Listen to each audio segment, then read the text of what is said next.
Bir varmış bir yokmuş, evvel zaman içinde, kalbur saman içinde.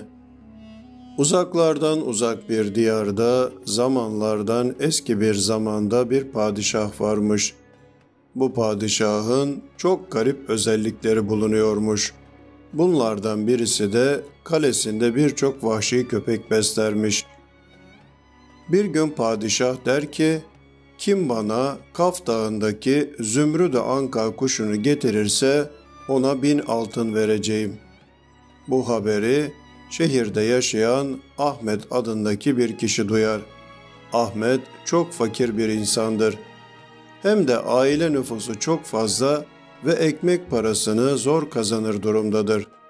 Ahmet hemen padişahın yanına gelip der ki, padişahım sağ olsun, ömrü uzun olsun. Ben size Kaf Dağı'ndaki Zümrüt-i Anka kuşunu getiririm. Ama bir şartım var. Padişah merak eder ve sorar. Şartın nedir? Söyle bakalım. Ahmet, padişahım şartım şudur. Vaat ettiğiniz paranın yarısını önce verin. Ben de bu parayı aileme bırakayım. Sonra da bana 40 gün mühlet verin. Ben de bu süre içerisinde Kaf Dağı'na gidip oradaki Zümrüt-i Anka kuşunu size getirebileyim. Paranın geri kalan kısmını da ben buraya gelince Zümrüt-i Anka kuşunu size verince o zaman verirsin. Padişah Ahmet'in bu teklifini düşünmüş ve sonunda paranın yarısını ona vermeyi, eğer Kaf Dağı'ndaki Zümrüt-i Anka kuşunu da onun huzuruna getiremezse onun derisini yüzdürmeye karar vermiş. Böylece Ahmet 1000 altının yarısını padişahtan almış ve evlerine gelmiş. Bu parayla karısına, çocuklarına elbise almış, yiyecekler almış. 39 gün keyif yapıp dünyada ne kadar nimet varsa hepsini yemişler, güzelce geçinmişler. 40. gün olunca Ahmet karısı ve çocuklarıyla vedalaşmış. Sonra da evinden ayrılıp doğruca padişahın sarayına doğru yola çıkmış. Ahmet padişahın yanına keyifsiz bir halde gelmiş. Padişah sormuş. Adam, hani Kaf Dağı'ndaki Zümrüt-i Anka kuşu nerede? Ahmet, padişahım, karım ve çocuklarım açlıktan ölüyordular. Ben de hiçbir çaremin olmadığını anladım. Onun için sizden hemen parayı aldım ki hiç olmazsa ailem açlıktan ölmesin. Bundan sonra karar sizindir. Ne emir verirseniz onu yerine getirsinler. Padişah Ahmet'in bu sözlerini dinledikten sonra vezirlerine doğru döner. Padişahın 3 veziri vardır. Padişah 1. vezire der, vezir söyle bakalım bu adama ne ceza vereyim? Vezir, padişahım onu 2'ye bölmek gerekir der. Vezirin bu sözünü duyan Ahmet ona doğru dönerek aslına benziyorsun der. Padişah bundan sonra yüzünü 2. vezire çevirip ona sorar. Vezir bu adama ne ceza vereyim? 2. vezir der.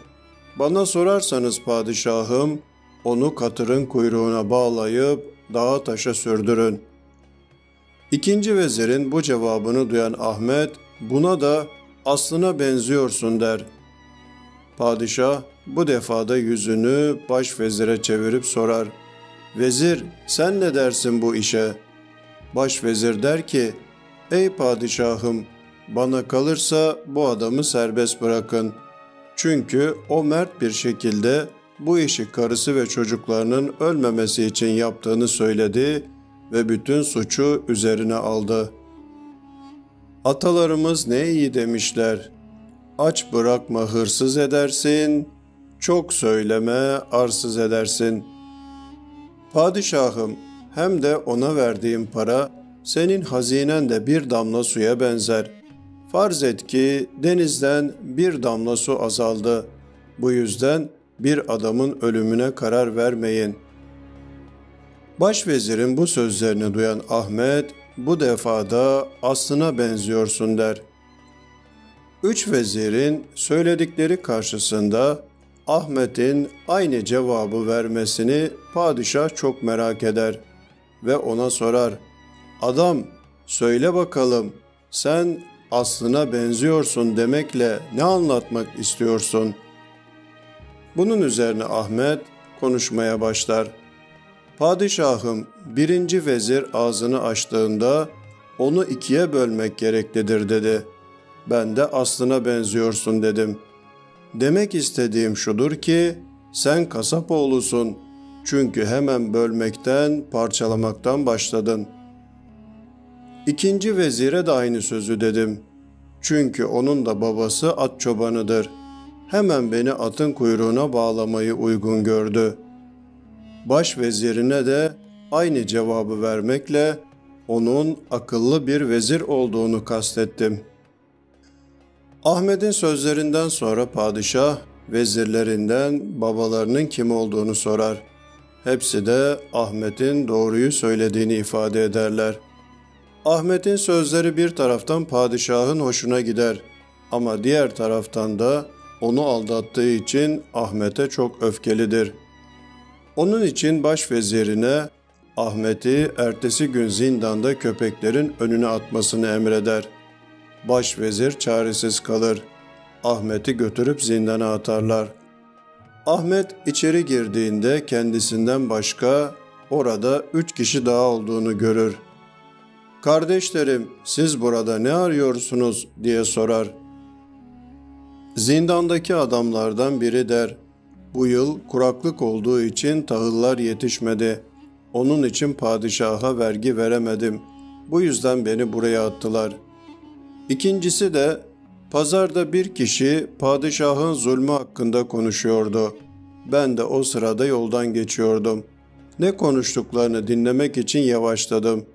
O anda padişahın muhafızları gelip onu yakalamak istediler. O adam kaçtı fakat beni yakalayıp buraya getirdiler.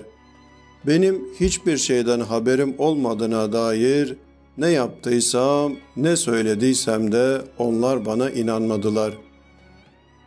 Zindandaki 3. adam da şöyle anlatır başına gelenleri. "Karımla geçinemiyordum. Bir gün çok şiddetli kavgamız oldu. Benden intikam almak için gidip padişaha benim hakkımda yalanlar, iftiralar söyledi. Padişah da bu işin gerçeğini araştırmadan karımın yalanına, iftirasına inanıp beni zindana attırdı. İşte böylece 3 adam ve Ahmet geceyi zindanda geçirirler. Sabah olunca 4'ünü de götürüp önce 3 adamı köpeklerin önüne atarlar. Sıra Ahmet'e gelince Ahmet der, "Vezir, beni hemen öldürme, sana lazım olurum. Ben bütün hayvanların dilinden anlar, bütün hayvanlarla konuşurum." Bunu duyan vezir, "Pekala" der, "bugün erteliyorum. Ancak padişaha söylemek zorundayım. Razı olur kabul ederse seni öldürtmem." Vezir Ahmet'in sözlerini padişaha söyler. Padişah der ki, "Ey vezir, ondan önce kuş dilini öğren, sonra onu öldürtürsün." Vezir padişahın yanından ayrılıp zindana geri döner ve Ahmet'e der, "Ahmet, seni ölümden kurtardım, şimdi bana kuş dilini öğret." Bunun üzerine Ahmet, "Ey vezir, sen akıllı, dünya görmüş, bilgili bir adamsın. Kuş dilini bu dünyada kim biliyor ki ben de bileyim" der. Vezir, "Peki ama beni niye aldatıyorsun?" diye sorar Ahmet'e. Ahmet de, "Benim gözümün önünde 3 kişi vahşi köpeklere parçalatıldığında hiç olmazsa bir gün bile olsa kendimi ölümden kurtarmanın büyük bir iş olacağını düşündüm. Onun için de size bu yalanı söyledim." Vezir Ahmet'in aklına ve cesaretine hayran kalır ve onu serbest bırakır. Ahmet de vezire müteşekkir olup ona der ki, Ey vezir, sen o padişaha bağlı kalıyor, ona hizmet ediyorsun. Ama o bir gün seni de köpeklerin önüne atacak. Onun için o gün gelmeden şimdiden önlemini al ve köpeklere kendini alıştır. Vezir Ahmet'in bu sözlerini haklı bulur ve o günden itibaren köpeklerin yiyeceğini kendi vermeye başlar. Aradan bir müddet zaman geçer. Köpekler artık vezire iyice alışmıştır ve onu tanımaktadırlar.